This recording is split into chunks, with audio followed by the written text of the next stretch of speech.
batang nangarap. Sa simpleng tahanan siya'y lumaki.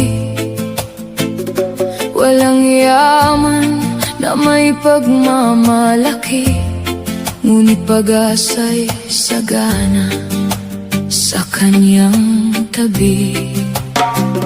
Sa bawat umagang kanyang pagbangon, kasama ang mga magulang na nagsakripisyo, tahimik nilang pasan ng kahirapan upang makita lang